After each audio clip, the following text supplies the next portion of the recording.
All right, we're live. Welcome, everyone. Thank you for registering and attending this event. We'd like to welcome you. And I'd like to let you know that if you can always use the comments. We'll be able to see your comments during the event. So if you have any questions, you want to share anything, feel free to do that. And in the meantime, I'd like you to also introduce yourself if you'd like to. Write something in the comments, your name, where you're calling from, and how do you feel today?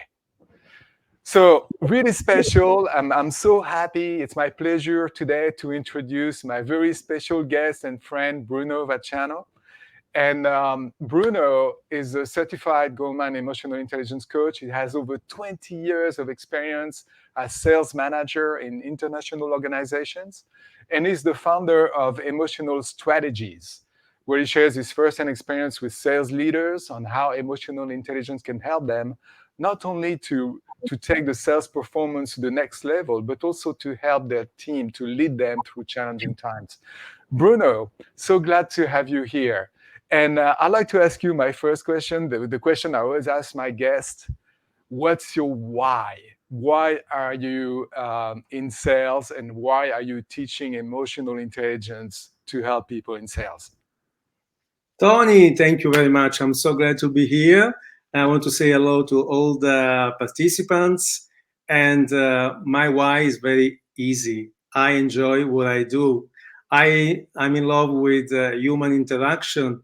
And you know that in my own life, I'm managing very demanding clients, collaborated with tough bosses, and also have led many different sales teams through challenging scenarios. And what have always motivated me was to find the key to talk to all different people with different behavioral styles, different backgrounds, in order to deeply connect, bring them on board, make difficult conversation easy. And human interaction may be difficult sometimes, and especially in sales, for one very simple reason: sales have a very bad reputation. Mm. Yes, salespeople have a very bad reputation. And research shows that only 5% of buyers trust a salesperson. Only Tony, 5% of buyers trust a salesperson. I believe that. do you trust me? I trust you because I know you. Oh, But if okay. you were knocking on my door and I don't know who you are and you want to sell me something, I probably will not trust you. Yes, you've said the door. And you can imagine, you can feel, you can picture the interaction between sellers and buyers. Hmm. The buyers tries try to avoid having any interaction with sellers. They close the door. They build a wall of Hmm. resistance. Hmm. Hmm. On the other side, there are the sellers who need to interact with buyers. They need to overcome that wall of resistance. They need to open the door.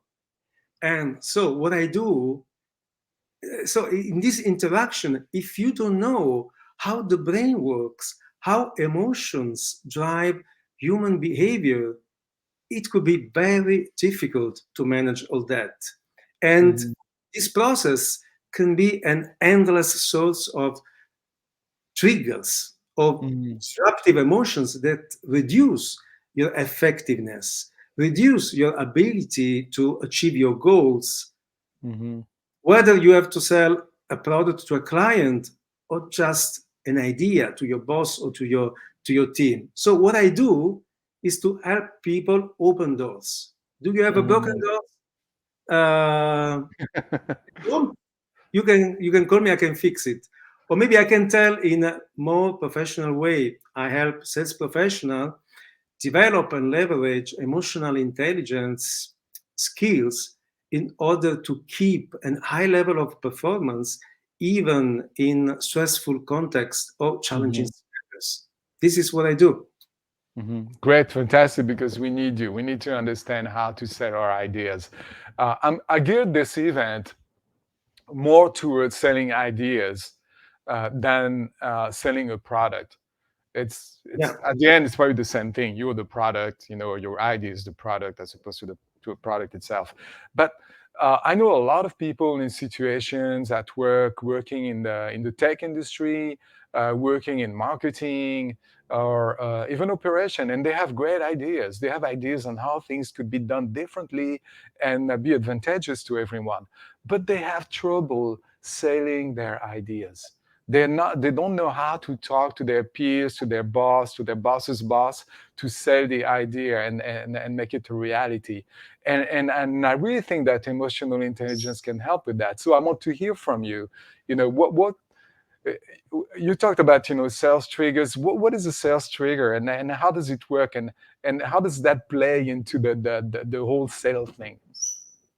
Yes, as I told you before, there is no big difference between selling a product to a client or an idea to a team, to a boss. The point is the dynamic that we create, Mm-hmm. the dynamic that unfolds in one interaction between at least two people. And we can, a trigger is something that ignite a disruptive emotion Mm. that stops you from being effective. So Mm-hmm. you know what to do, but you don't know how to do it because Mm-hmm. in that time you struggle in doing something.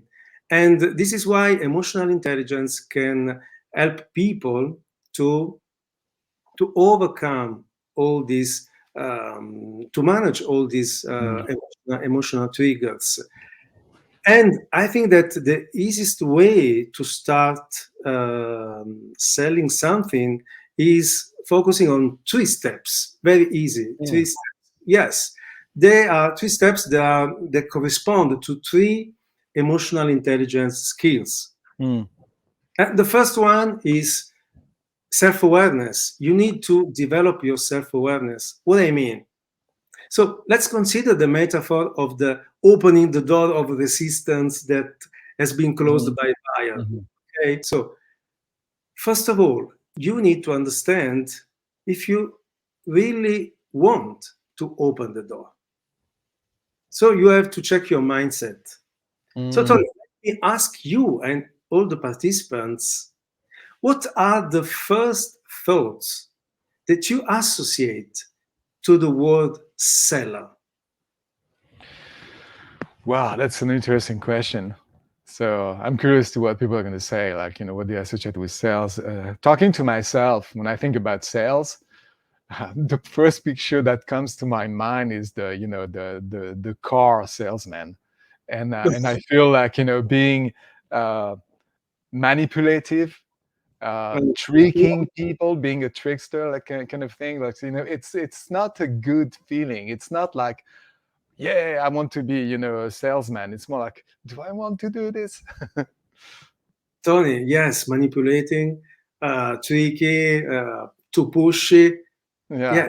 Point is, okay, we have seen the research before that only 5% trust a salesperson. The point is that we all have similar thoughts about sales. So the point is, as long as we consider sales something that is so far from our ethical values, we will never commit ourselves to Mm-hmm. Mm-hmm. open those doors. So, first, we need to redefine what we mean for sales. Mm-hmm. And what many people don't know, included many sales leaders, is that the origin of the word sell that comes from a Scandinavian word that is selzig, that Mm. means serve. So, Serve. serve, yes. Huh. So, sales have a noble purpose to serve another person. Mm-hmm. So, we need to get in touch with this noble purpose if we want to be effective when we take the role of selling something to someone. Wow, that Otherwise, makes a difference, Bruno, because when I think of it, like if I go towards like I want to sell something to someone, whether it's my idea or yeah, something else, I feel like okay, I need to make them believe what I'm. But if I go with the mindset, how can I serve them? Then it's yes, totally different. yes, Tony, yes. Feels like the door is already half open. Yes, your time. Yeah, the door is still closed, but you have the Mm, willingness to open the door. hmm That is the starting point because all starts with you. mm, And we can go on with self-awareness by before any interaction, we need to check our self-talk. This is very mm, important. What is hmm self-talk? Is the story we tell ourselves about an experience that we are going to do. hmm And the point is that neuroscience tell that the 80% of the self-talk is negative. Yeah. And what we think creates results in a cycle that is made of thoughts, thoughts that creates emotions, emotions that drives actions, actions that lead to result. Let's Mm, take a very easy example. You want to sell an idea to your boss, okay? So, what if your self-talk is, if I call him, I disturb him? Or another one, hmm, my idea is not good enough to arouse her attention. This is the self-talk. What is the emotion? hmm Yeah, before you go there, Bruno, I so can relate to that, like the self-talk. I remember like, trying to sell ideas in the tech environment, and my thoughts were exactly like that. My boss is too busy. I cannot, disturb him right now. As for the other people, my peers, oh, this one, he will not understand what I'm talking about. This one will not want to do that because it's for another reason. But I was already making up in my mind what would happen, and most of it was negative, so deflating. And at the end, like you don't have the energy to take the action because the battle is already lost, Yes, and because it's all in your mind. It's not even real. yes, because the emotion related to those thoughts is fear. And when you are scared to do that call, you avoid or postpone the call. Mhm, You avoid or mhm, postpone the conversation. mhm, This is the action. And the result is that you don't bring your boss on board. So mhm, you have to challenge. mhm. You have to first check your self talk, then challenge the self talk by asking, what else could be true? Yeah. And look for a positive and a new side, a new perspective on that Mhm, interaction. mhm. If you change your thoughts, you change your result.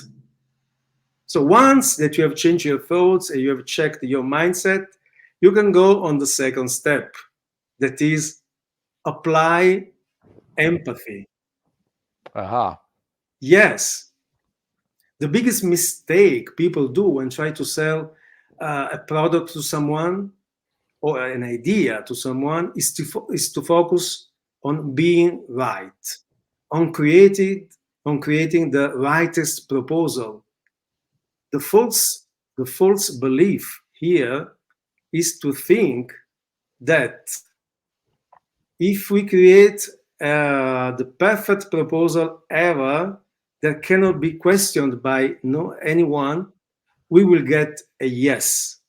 But we we forget that the people are not driven by logic, they're driven by emotions.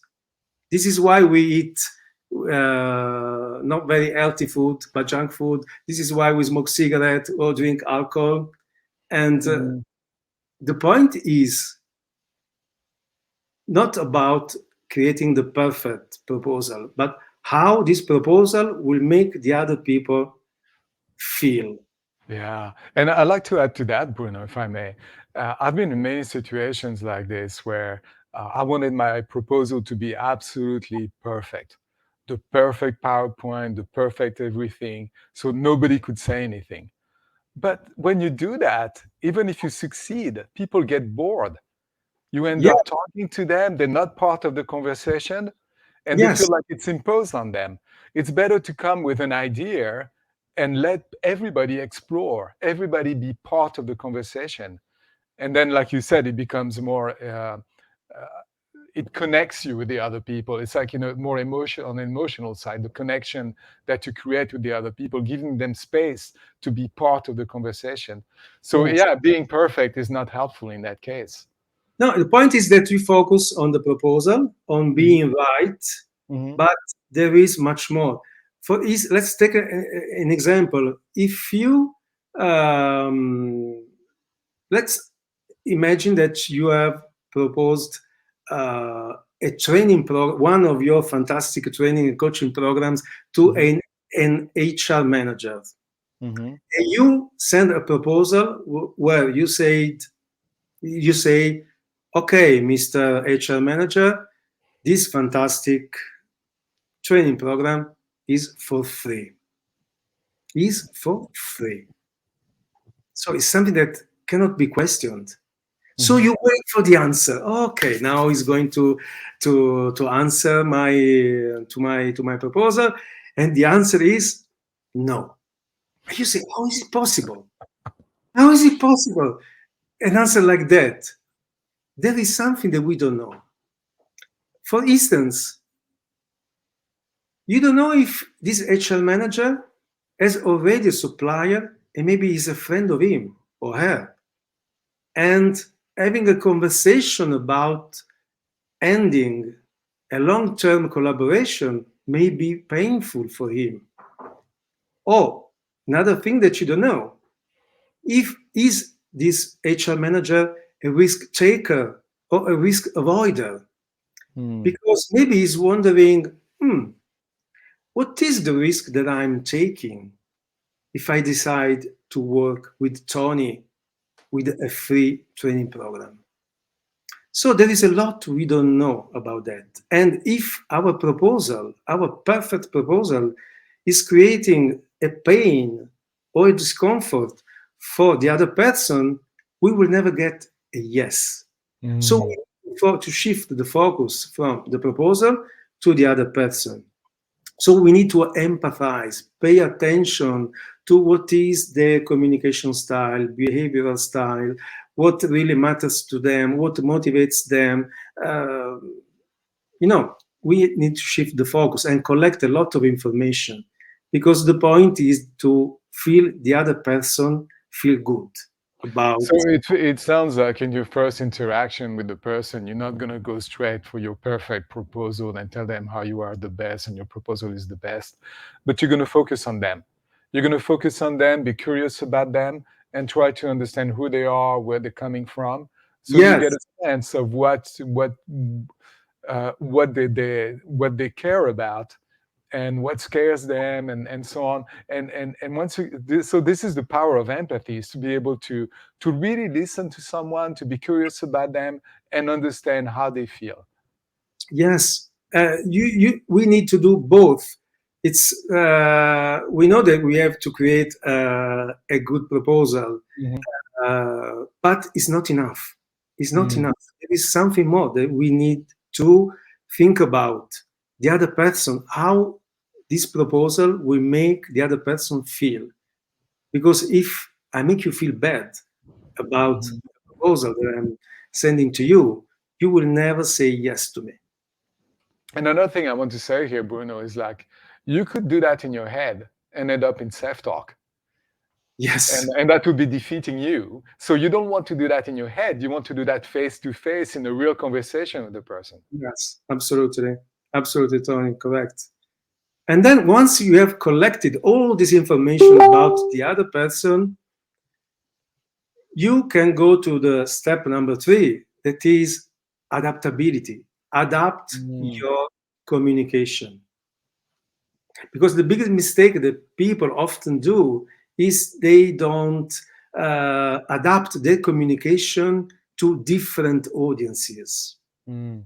They keep on communicating with their own style, the one that is more familiar to them, but is not the more familiar to the people they are talking to. Mm. And when you say that, Bruno, are you talking like, about something like NLP, like, mirroring someone else's movement or way of talking? Something very, very, very much simple, much easy. That is about trying to understand what are the values of these people, what moves them, Mm. um, what is their communication style. Mhm. Do they want to know? Do they want to get down to business immediately, or maybe they want to talk about how the weekend has gone? Uh, you can Mhm. change your communication style. Let's take an example. Mhm. Tony, tomorrow is your lucky day. Yes. All right. Oh yes, prepare yourself. I have arranged two meetings with two very important people. Yes. Mm. One is Elon Musk. Whoa. Okay. The second one is Dalai Lama. Whoa. So you have the chance to present them your fantastic coaching and training programs. Are you going to talk to them in the same way or to change your communication? I see what you're saying. Yeah, totally. In front of Elon Musk, I think that the way I would communicate would be very different from the way I would communicate to the Dalai Lama, especially if I'm trying to sell them a coaching program. Let's try. For instance, okay. Now I'm talking to Elon Musk. Let's try, Mr. Musk. This is a unique coaching program designed for visionary people to help visionary people achieve ultra high risk business target. Now we go to the Dalai Lama and see what can we change. His Holiness, Your Holiness, this coaching program is very affordable and suitable for almost every person around the world. And it is designed to help people feeling better and live with peace of mind. You know, it's always a coaching program.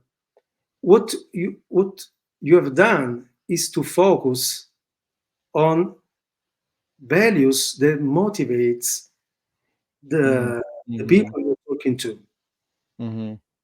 So you need to get familiar with people in order to adapt your communication. There is a movie scene that I suggest all participants to watch. That is from the movie Hidden Figures. In Italian, Il Mhm. diritto di contare. Mhm. Hidden I saw figures. it Yeah. yesterday in Mhm. Italy, and it's a movie about that tells the story of three brilliant African American women working at NASA. And there is a scene where one of the three, that is Mary Jackson, must persuade a judge in the state of Virginia, that was at time still a segregated Mhm. state, to allow her to have access to attend classes at Mhm. an all-white school. It was Mhm. something that Mhm. was never seen before. Mhm. What is that she did? She collected a lot of information on the judge. Mhm. What she found out was that that judge was the first in his family to serve the Navy. He was the first attending the university. Oh, first. But Yeah. Yeah. Yeah. when she entered the court, She didn't focus on being right. She didn't focus on her problem. She focused on the judge. She said something like, "Your Honor, you should understand how important it is to be first." Mhm. Then she Mhm. keep on talking, and at the Mhm. end, she she ended her pitch by saying, "Your Honor, of all the causes that you are going to hear today, which one will make you the first?" Mhm. So she leveraged his drive to be the first. Mhm. This is why she succeed in having access to go to the high school. And she was So, the black yeah, woman. I can see how empathy leads to adaptability. With empathy, you care enough that you are curious, that you listen to the people, that you get to know them, you get to know who they are as a person, what they care about. And once you know that, the adaptability part say, okay, that's where I'm going. And again, I think it's part of being a servant more Yes, than manipulating people, because you want them to get something out of it. What is it that they can get out of it? And that's where you're going, serving them with something that's worthwhile. And then sales becomes something totally different. So going back to the, selling your ideas at the workplace, or whatever you're selling, the proposal or so on, uh, it's really about the mindset of serving people. And in order to serve them, you need to understand who they are. You need to know enough about them. yes. You need to serve in the higher sense of not only to do something for the other people, but you keep in mind that you can achieve a goal if you help the other people achieve his Mhm. her goal. Mhm. Mhm. And there's a certain level of ethic here. Like, you could not do that if you're selling, let's say, mines, for example. But you have to sell something that's of value, that's helpful to people. That Yeah, that it has to be connected with some kind of greater good somewhere. yeah. Yeah. And Tony, so this is the first way to be more effective in selling an idea. Three simple steps. But even if we follow those steps, the interaction between people may always be difficult and may be a source of triggers. So I don't know if we have time to share some triggers. I don't know if This you is have. this is so important, and I can see the engagement, like everybody's listening. So let's go there. We may go like 5 minutes over, and that's okay. Um, One thing I want to ask you, one of my problem, my triggers in sales is like, uh, people who have an excuse to procrastinate, the lack of urgency, or maybe a lack of commitment. And the things I hear is like, I'm too busy right now, so let me think about it, and I'll get back to you in a couple of months. And I know some people, it's been like 5 years like that. And some other people say, okay, I need to talk to my wife, like, you cannot make a decision yourself.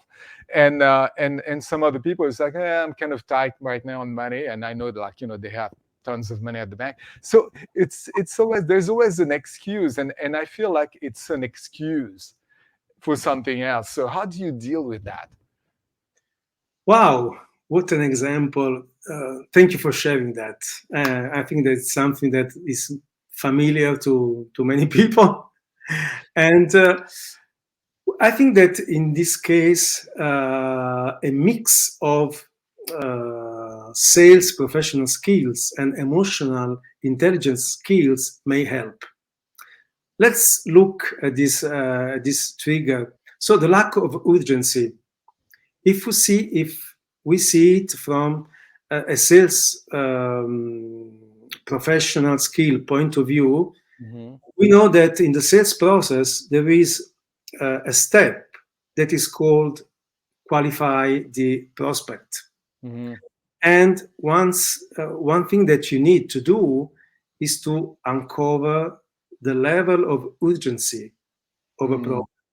Because maybe you are good enough to uncover the prospect pain or problem, but you need to understand if that problem need to be fixed when. Because if there is no urgency, they don't need a solution. They don't need to fix the problem now.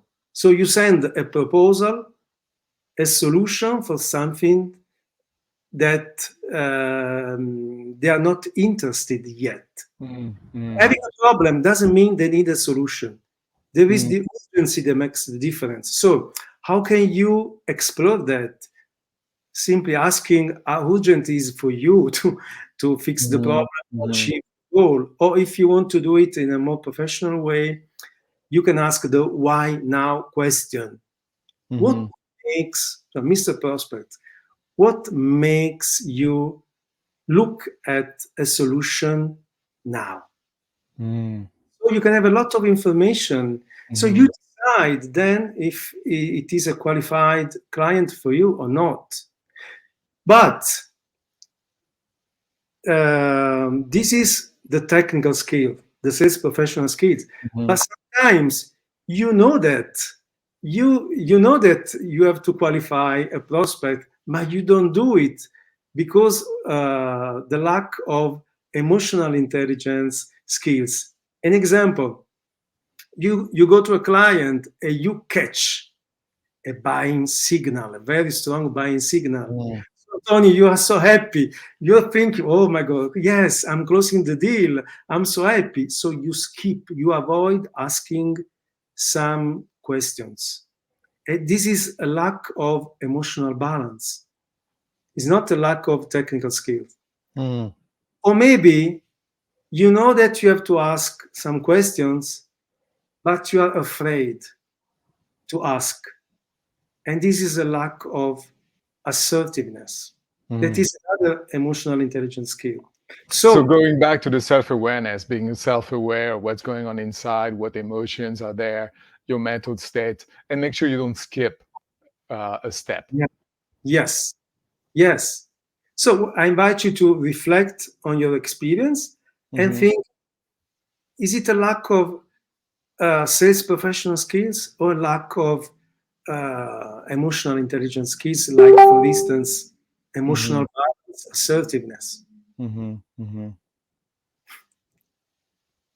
Cool. This is great. And we're kind of like in a bad time, but I want to see like the comments, if there are any questions. Yes. Thank you very much, everyone, for participating and adding to the comments. That's really wonderful. And I see a question for you, Bruno, from Fabrizio. Don't you think that the modified sales process due to the pandemic has made it more difficult to open these doors, being more difficult to involve someone through a medium? It changed things. And I think that what makes difficult the interaction is the shift of habits. So again, we need to check our mindset.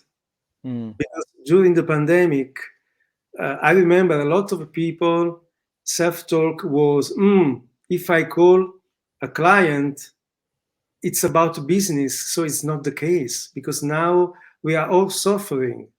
But what else could be true? We can call a client as we did before, just to say, hey, client, how are you? How are you now during the pandemic? And now I know that. So first of all, we can check our mindset. And then we know that the habits are changing. And maybe the problem is up to us to adapt again and find a new way to connect and to be effective. For instance, now I'm talking from Milan to a lot of people. I'm connected with you, Tony, from California. And this is something that was never, yes, maybe it was possible before, but maybe we didn't think about it. It wasn't so common, yeah. Yeah.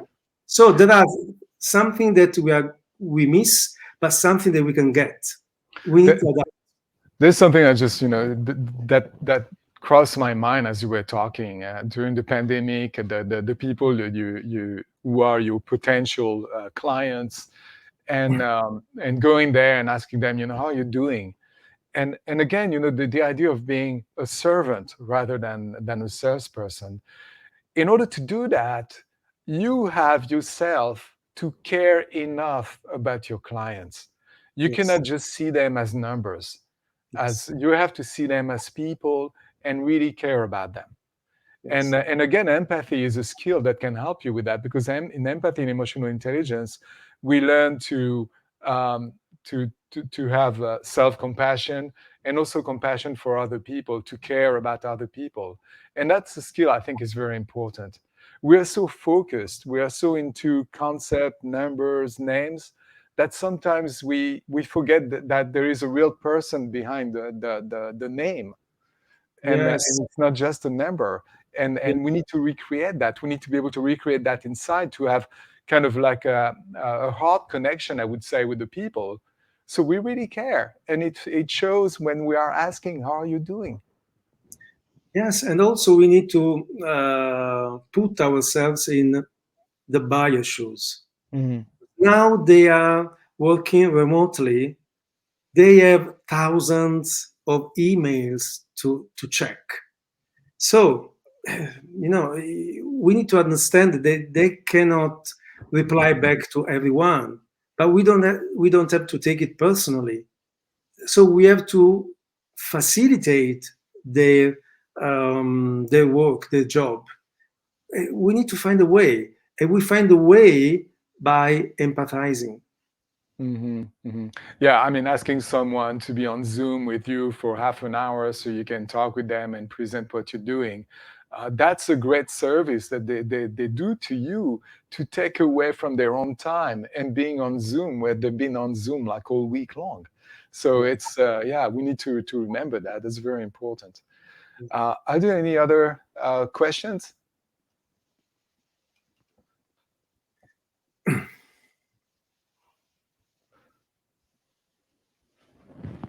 Yeah, I see a lot of great comments. Thank you very much for participating. Any closing words, Bruno, on the sales process and selling with the emotional intelligence? Try to enjoy and think about what will make this job worthy. Mm, I love it. Thank you so much. Thank you, everyone, for being with us today, Thank you. and I'll hope to see you next week. Thank you, Thank Bruno. you all. Thank you, Tony. So nice. Such a pleasure to be here with you today.